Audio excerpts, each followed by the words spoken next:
The message reached Earth in silence. No warning alarms sounded. No strange lights filled the sky. No ships appeared above cities or oceans. The signal moved quietly through space, slipping into human satellites, deep space receivers, and research stations. It behaved as if it had always known how human systems worked. At first it was mistaken for background noise, then patterns were found, then meaning. The message repeated itself again and again, translated into every major human language. It used simple words, it spoke with respect. It did not ask questions, it made statements. It identified itself as the Galactic Council. It stated that Earth had reached a level of development that required formal contact. It invited humanity to send representatives to a neutral location beyond their solar system. That was all. No threats, no promises, no explanations. For several seconds after confirmation, the planet felt very small. Then the noise began. Governments called emergency meetings. Scientists argued over translation details. Military leaders demanded threat reports that did not exist. News channels repeated the same calm message until people could recite it from memory. Many humans felt joy, many felt fear, some refused to believe it at all. Humanity was not alone. But there was something else in the message that caused quiet concern among experts. The Galactic Council spoke as if it had been watching Earth for a long time. It spoke as if contact was overdue. It spoke as if Earth had crossed a line without knowing it. Astronomers and historians noticed the tone. Linguists noticed the structure. Analysts noticed what was missing. The Council never asked if humanity wanted contact. It assumed. Deep in research centers and quiet offices, another realization spread. Humans had been searching the stars for centuries. They had sent signals. They had listened. They had watched. They had found nothing. No greetings. No warnings. No signs of watchers. And now an ancient council claimed it had observed Earth for 400 years. That raised a single question. Why now? The answer was not given. Within days, Earth responded. The reply was short and direct. Humanity acknowledged the message. Humanity accepted the invitation. Humanity would send representatives. There were no apologies in the response. There was no request for guidance. The decision about who would go was difficult. Many leaders wanted control. Many groups demanded representation. Some argued Earth should not go at all. In the end, the choice was careful. The delegation would not be made of the most powerful people. It would be made of the calmest. Diplomats who had handled crises without shouting. Scientists who had admitted when they were wrong. Observers trained to notice details rather than dominate conversations. They were not chosen to impress. They were chosen to endure. A single ship would carry them.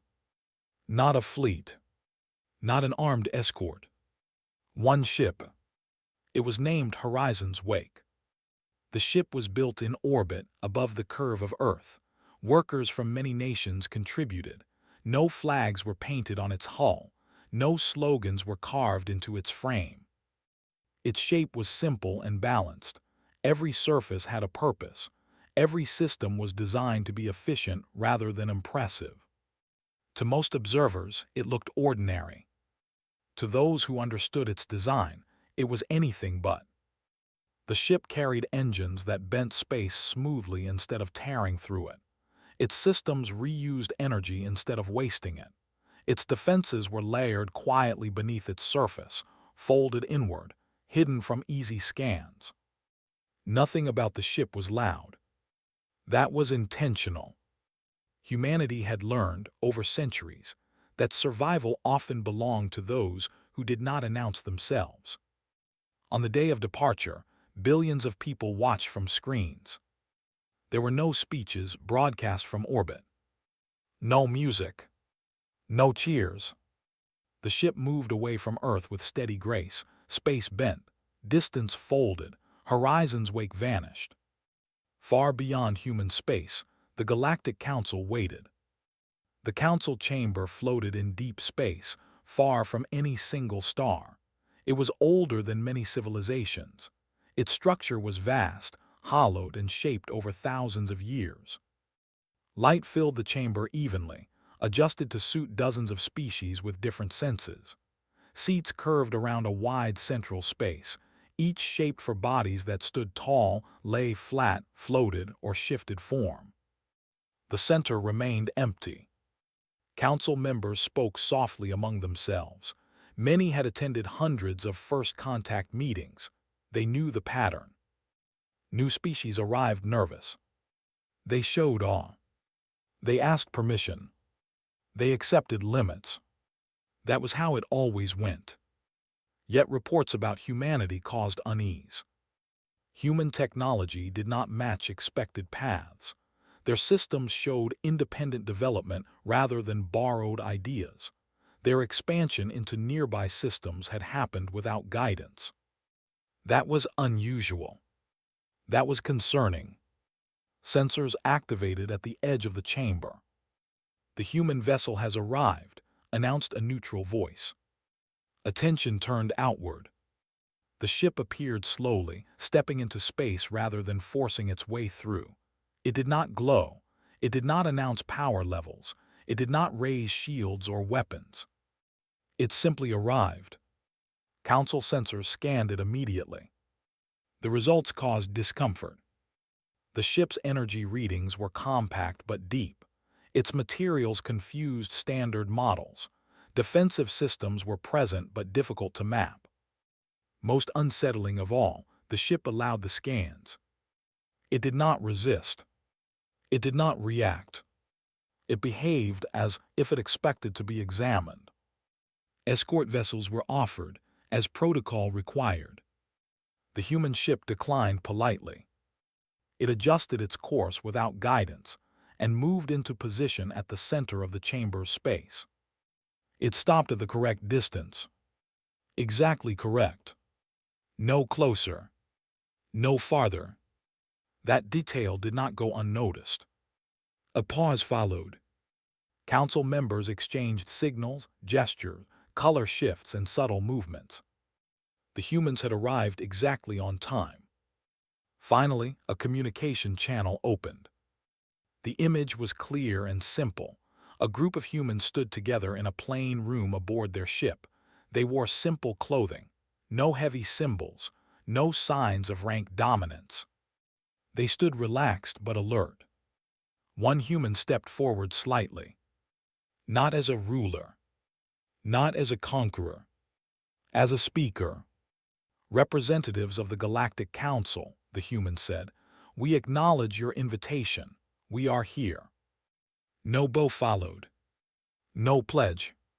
Just presence. The council responded with formal greetings layered with authority and tradition. Titles were spoken. Ages measured in thousands of years were implied. The tone reminded newcomers of their place. The humans listened. They did not interrupt. They did not rush. They showed no fear. Analysts studied their posture, eye movement, and breathing. They found control. When the council finished speaking, silence filled the chamber. Protocol suggested gratitude should follow. It did not. The human speaker nodded once. "We understand the structure of this meeting," the human said. "Before we continue, we ask one question." The request was polite. The council allowed it. "How long," the human asked, "has the Galactic Council been aware of Earth?" The chamber shifted. This was not expected. A senior counselor answered. "Approximately 4 of your centuries," the counselor said. The human nodded. "Thank you," the human said. "That is all for now." No accusation followed. No reaction. But the meaning was clear. If Earth had been watched for centuries, then the silence had been a choice. As the meeting continued, One truth settled quietly through the chamber. Humanity had not arrived seeking answers. They had arrived seeking confirmation. And for the first time in countless cycles, the Galactic Council was not certain it controlled the meeting.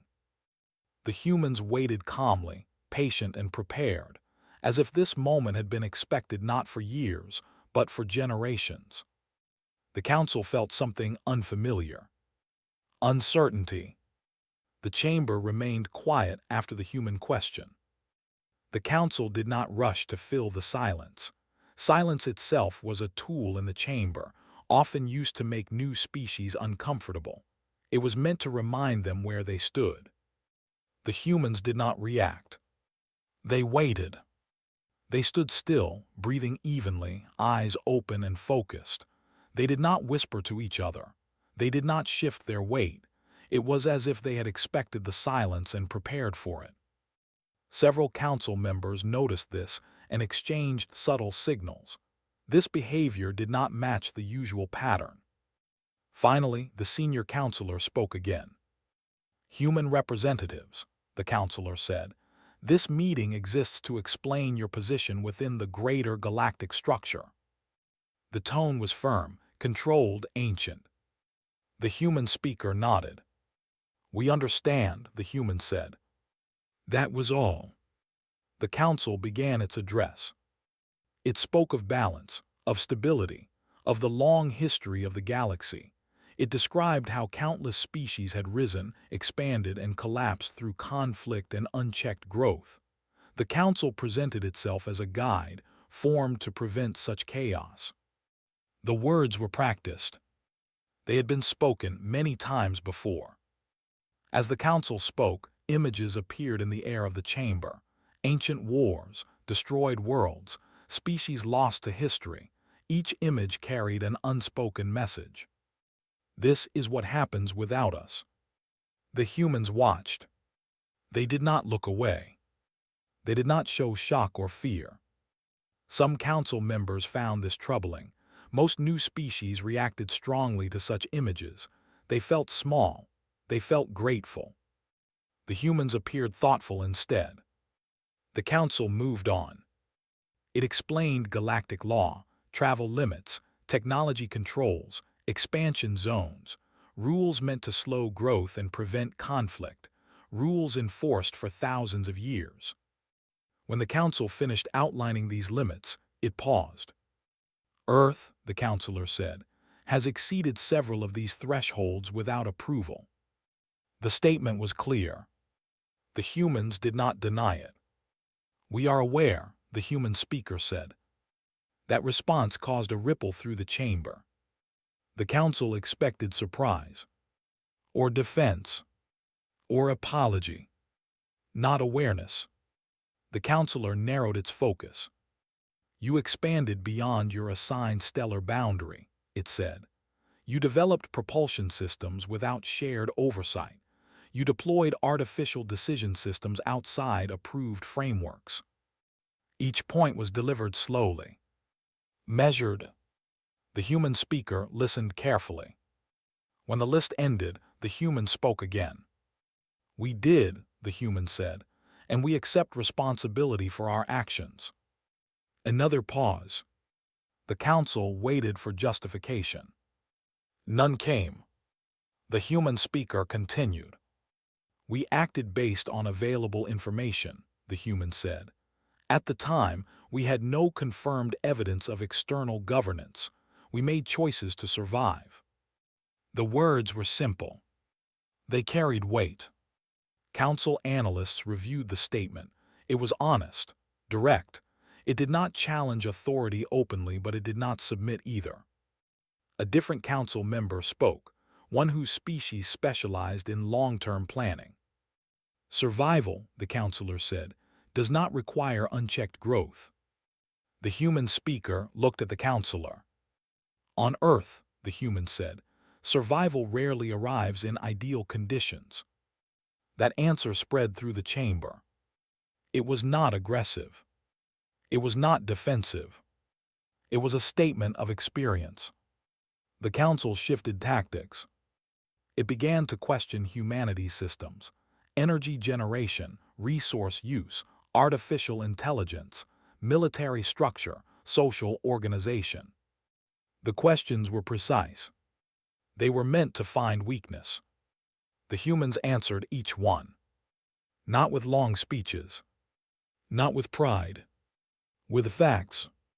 They explained how their systems were built with limits, how artificial minds were designed to assist, not rule, how their military structure focused on defense and response rather than conquest.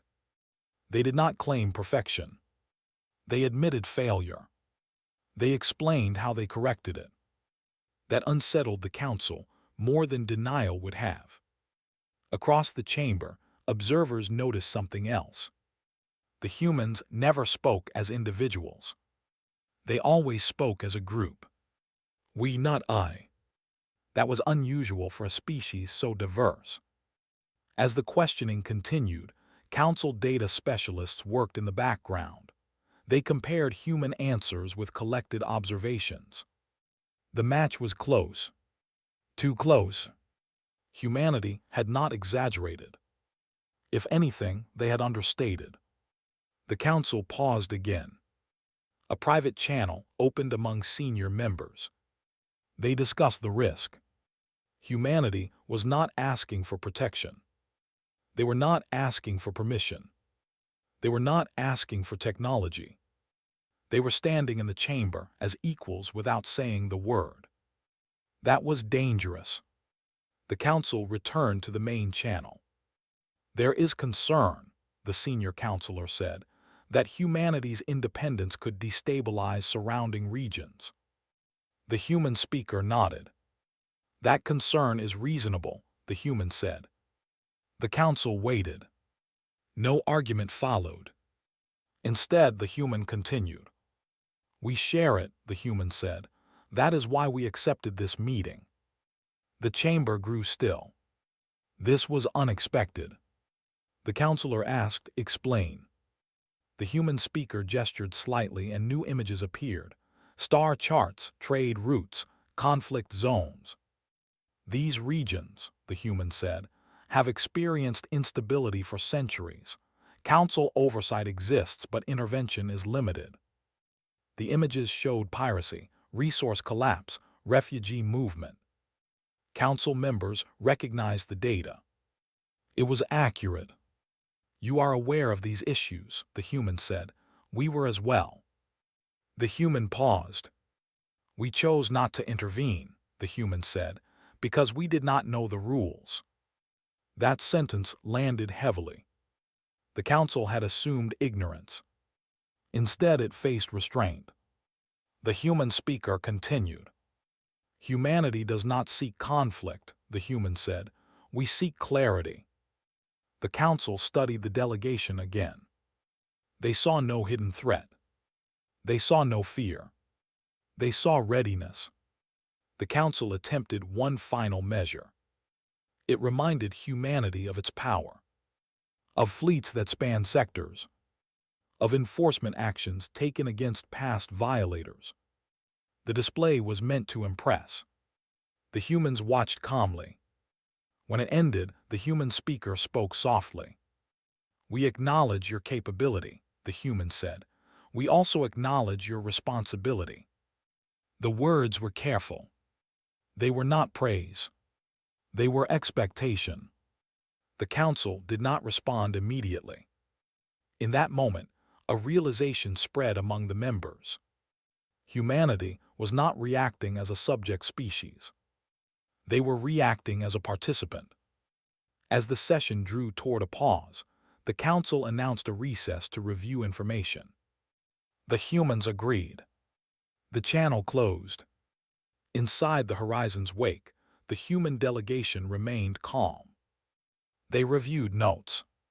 They compared impressions. No one celebrated. No one panicked. They had achieved their first goal. They had been heard. Across the chamber, the Galactic Council faced an uncomfortable truth. Humanity had not been shaped by galactic order. They had been shaped by isolation. and that had made them something unfamiliar, something patient, something difficult to control. As the recess continued, one thought echoed among the oldest council members. This meeting was not about admitting a new species. It was about confronting a new kind of presence in the galaxy.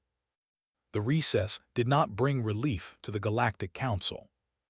Within private channels, senior members reviewed data again and again. They compared human statements with archived records and long-term observation logs. Each pass confirmed the same result. Humanity had been careful. They had expanded without provoking neighbors. They had avoided major conflicts beyond their space. They had solved problems internally instead of exporting them. That was not how most young species behaved. The council reconvened. The chamber lights adjusted, seats realigned. The central space opened once more. The horizon's wake remained where it had been, unmoving. The communication channel reopened. The human delegation appeared again, unchanged in posture and tone. They looked rested, focused, and prepared. The senior counselor spoke.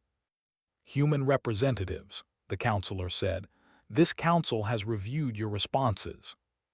The human speaker nodded. "We are ready to continue," the human said. The counselor paused.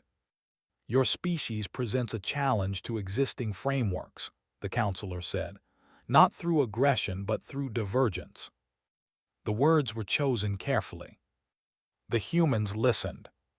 "For thousands of cycles," the counselor continued, "the council has guided developing civilizations to prevent instability. Oversight has preserved peace." The human speaker did not interrupt. "Your civilization," the counselor said, "advanced without that guidance." "Yes," the human said.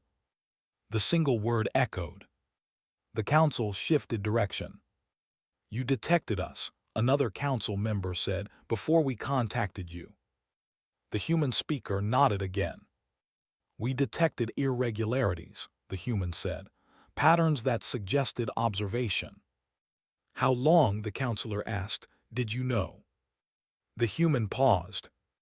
"Approximately 300 years," the human said. The chamber reacted. Signals flared, colors shifted, several members leaned forward.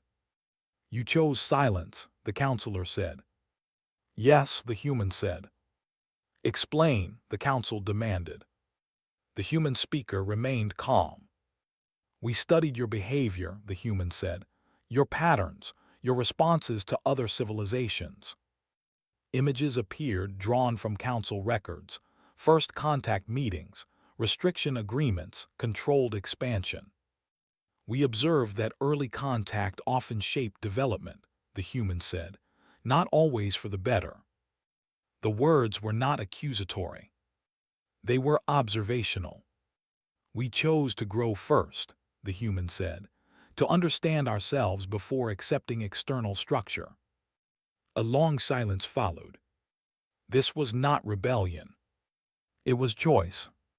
The council struggled to reframe. "Your independence created risk," the counselor said. "Yes," the human replied, "we accepted that risk." The simplicity of the answer unsettled the chamber. Another council member spoke, one older than most. "Many civilizations believed they could manage alone," it said. "Most failed." The human speaker nodded. "So did we," the human said. That response caused confusion. The human continued. "More than once," the human said, "we nearly destroyed ourselves, we lost cities, we lost cultures, we lost millions." Images appeared, but these were not council records. They were human history. Ruined cities, polluted skies, burned land. "We survived," the human said, "not because we were guided, because we adapted." The chamber remained still. The council had expected pride. They received humility. The human speaker lowered their hands. "We learned restraint the hard way," the human said, "because no one stopped us." That sentence lingered. The council shifted again. If humanity seeks recognition, the counselor said, it must accept council law. The human speaker met the gaze. We respect law, the human said. We do not reject structure. The council waited. But the human continued. We require transparency. The word carried weight. Explain, the counselor said. For centuries, the human said, you observed us without contact, without warning, without guidance. The human paused. We wish to understand why. The council had no immediate answer. The truth was uncomfortable. Humanity had been delayed because it was unpredictable. Too adaptive. Too fast. The council chose another path. It presented projections. Charts showed humanity's growth curve extending into the future, trade expansion, technological influence, cultural spread. These projections, the counselor said, suggest significant impact on galactic balance. The human studied the images. Yes, the human said, we reached similar conclusions. Another surprise. We do not wish to disrupt balance, the human said. That is why we slowed. The council focused. You slowed, it repeated. Yes, the human said, we could have expanded faster. Data appeared. Uncolonized systems within reach. Unused industrial capacity. Dormant fleets. The council reviewed the numbers. They were real. Humanity had restrained itself. Not due to limits. Due to choice. The chamber grew tense. The council understood now. Humanity was not pushing against boundaries. They were waiting to see where the boundaries truly were. The senior counselor spoke carefully. What does humanity seek from this council? It asked. The human speaker did not answer immediately. They glanced briefly at the others. Then they spoke. Understanding, the human said. Equality of voice, shared responsibility. The words were simple. The meaning was not. Not exemption, the human added, participation. The council absorbed this. Participation meant influence. Influence meant change. You ask much, the counselor said. We offer much, the human replied. The council asked for clarification. The human gesture brought up new data. Medical advances. Energy efficiency models. Conflict resolution frameworks tested on Earth. We learned through failure, the human said. We are willing to share what worked. The council reviewed the material. Some solutions addressed problems that had lasted for centuries. That fact caused discomfort. The council recessed again. The channel closed. Inside the horizon's wake, the human delegation sat quietly. They knew the turning point had passed. They had not demanded entry. They had demonstrated relevance. Across the chamber, the council faced a realization it could no longer ignore. Humanity had not come to be judged. They had come to measure the galaxy. And the galaxy was being found lacking. As preparations began for the next session, one truth settled among the oldest members. This was no longer a question of control. It was a question of adaptation. And the council was not certain it could change fast enough. The next session began without ceremony. The Galactic Council returned to the chamber in silence. There were no displays this time, no reminders of ancient power. The chamber felt smaller, though its size had not changed.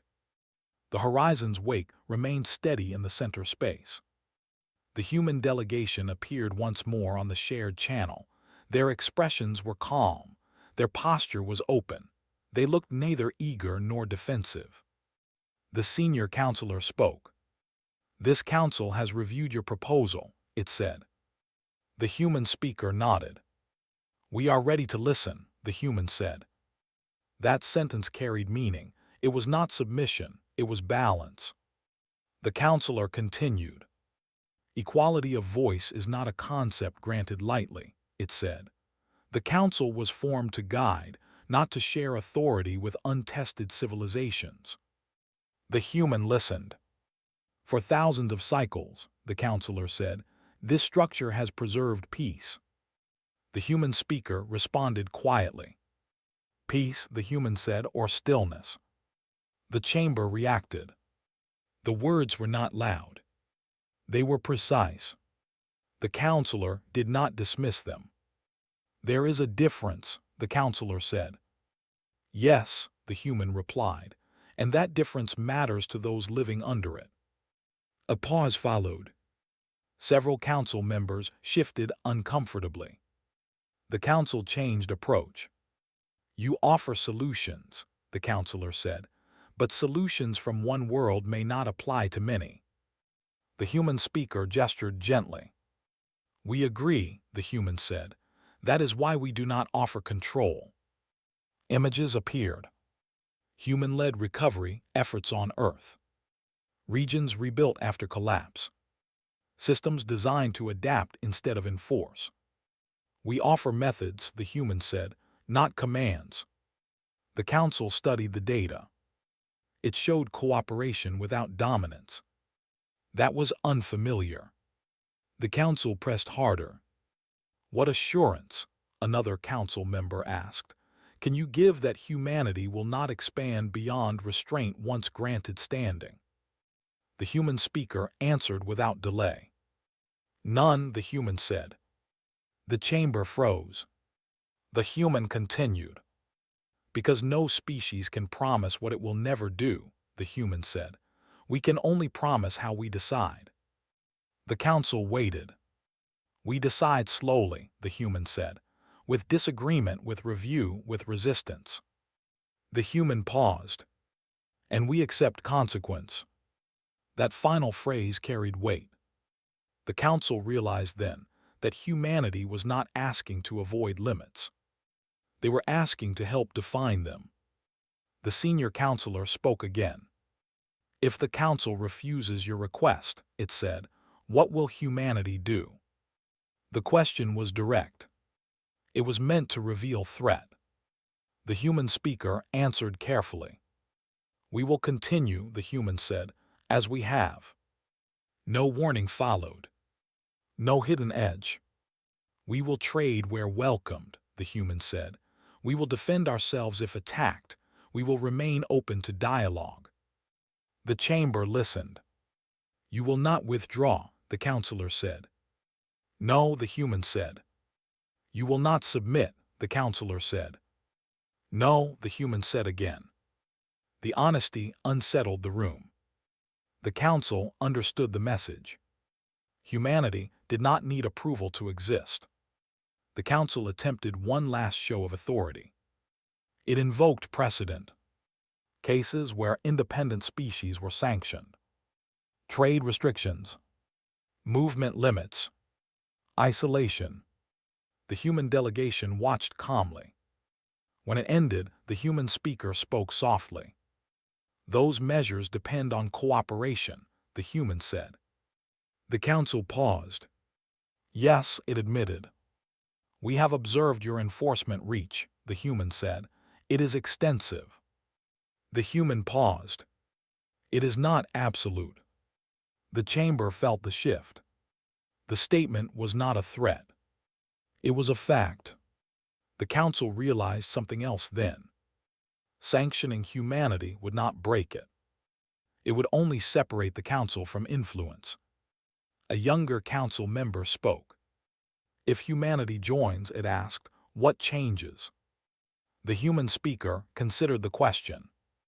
Gradually, the human said, carefully. The human gestured.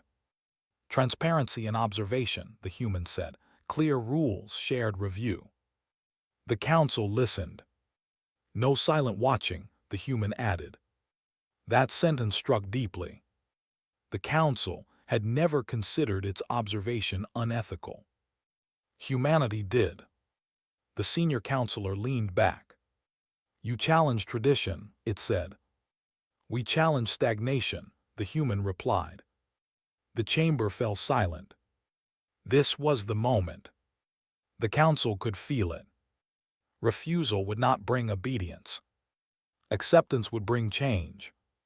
The council requested time. The humans agreed. The channel closed. Inside the horizon's wake, no one spoke for a long moment. They understood the weight of what had happened. Humanity had not raised a weapon. They had raised a mirror. Across the chamber, council members sat in thought. Some felt anger. Some felt fear. Some felt relief. For the first time in its long history, the Galactic Council faced a future it could not fully control. And that future had spoken calmly, clearly, and without apology. The final session began quietly. There was no announcement, no display of authority. The Galactic Council returned to the chamber one by one, slower than before. Some seats remained empty. Others were filled by observers who had never attended a first contact meeting. The horizon's wake remained in position. The human delegation appeared on the shared channel. Their faces showed calm focus. They did not expect victory. They expected resolution. The senior counselor spoke. "This council has reached a decision," it said. The chamber held its silence. "Humanity will be recognized," the counselor continued, "as an independent civilization with equal standing in matters of discussion." A wave of reaction moved through the chamber. Some members stiffened. Others relaxed.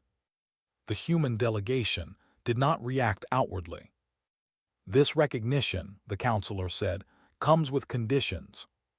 The human speaker nodded. "We expected this," the human said. The counselor continued. "Transparency of expansion, shared review of high-impact technology, mutual defense consultation." The terms were firm. Measured. The human listened. When the list ended, the human spoke. "These conditions are acceptable," the human said. The chamber shifted again. The counselor paused. "There is more," it said. The human waited. "The council will reform its observation protocols," the counselor said. "No civilization will be monitored in silence once capable of detection." This time, the human delegation reacted. Not with celebration. With respect. "That matters," the human said. The counselor inclined slightly. The decision was complete. The channel remained open. A younger council member spoke. "What does humanity intend to do next?" it asked. The human speaker considered the question. "We return home," the human said. "We continue building. We remain available. No expansion promise. No warning. Just continuity." The council asked one final question. "Why now?" the counselor said. "Why reveal yourselves fully at this moment?" The human paused. "Because isolation has limits," the human said, "and because others are watching." That truth settled deeply. The meeting concluded. The channel closed. The horizon's wake powered up without display. Space folded smoothly around it. The ship departed as quietly as it had arrived. In the chamber, the council remained seated. They understood what had happened. Humanity had not demanded control. They had changed the rules by participating. Across the galaxy, the effects began almost immediately. Younger civilizations asked questions. Why had Earth advanced alone? Why had it been silent? Why did it speak as an equal? Council archives were reviewed. Old decisions were questioned. Long-standing policies were debated. None of this came from human pressure. It came from human presence. On Earth, the horizon's wake returned. There were no parades. No grand speeches. The delegation shared their report. Humanity learned it was not small. Not because it was powerful, but because it had endured. In the months that followed, trade routes shifted. Joint projects began. Some council members resisted change. Others embraced it. Humanity did not lead these efforts. They joined them. And that made all the difference. Far from Earth, in regions once ignored, cooperation began. Not because the Council commanded it. Because alternatives existed. The galaxy adjusted. Quietly, gradually. The Galactic Council still stood. But it no longer stood alone. And Earth was no longer a world waiting to be discovered. It was a voice that had arrived late by choice. And when it spoke, the galaxy listened.